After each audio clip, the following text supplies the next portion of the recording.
Doon tayo sa 10. At syempre, unahin natin yan kasi napanaginipan ko yun si Ay, Pastor. number 53 yun eh. Oo, napanaginipan ko yun si Pastor. Lalabas Grabe. na? Ha? Lalabas na? O, hindi lang siya lalabas na. Nagbago talaga yung...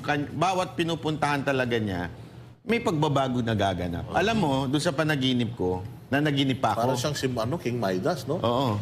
Oo. No? Hindi, naginip ako. At that time, So ano yung inception nyo? oo, Ang haba ng panganaginip naisip ko kagad yung istorya ni Joseph.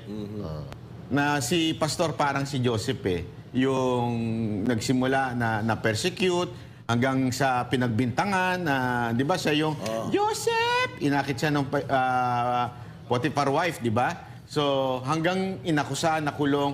Pero kung kahit saan mapunta si Joseph, he was blessed. Oo, yung mayabong. Because God is with him. yun. Ganon din po kay Pastor. Dahil na sobrang at nagulat ako, yung mismong mensahe ni Pastor doon sa panaginip ko na nangyari ay si Joseph. Yun din ang kanyang message. Sabi ko nga, grabe, magaling. Dahil doon sa birthday, yan. Birthday yan Hindi nagse-celebrate si Pastor ng birthday niya. Ang sineselebrate niya yung mga bata. Yes. Ano yan? Worldwide yan. Worldwide, yes. Kaya, di ba, remember, nandun tayo nun Pinakain, dahil bata, niregaluhan. Wala pa yun. Hindi pa yun. Before pa daw noon, yung mga unang taon. Yung Grabe Disney. daw. Disneyland, dinadala sa Pilipinas. Sobrang ganda daw talaga ng yung mga bata talagang enjoy na enjoy. Na-appreciate namin. Naalala ninyo, di ba? Sabi ng Panginoon niya, yung mga malalapit sa bata. Yan di ba? Pala. Oo, talagang pinagpapala. Kaya ako, naniniwala ako malaking blessing. Kasi, tinanong ko si Pastor doon sa panaginip ko. Sandali, dagdagan ko pa. Ang dami ko panaginip Kaya pala si Coach Oli pinagpapala Mahilig sa bata. Ito, mahilig Hindi, din sa bata. napanaginipan ko tinanong ko kasi sa kanya, yung totoo, Pastor, sabi ko, what is your secret? Kasi, Ito panaginip to sa panaginip.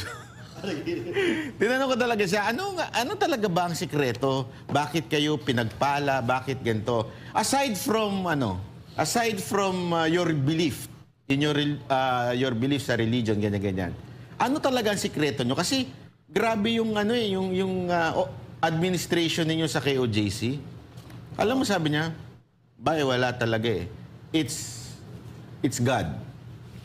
Alam mo yun, sabi ko nga, ito magbabago ng Pilipinas.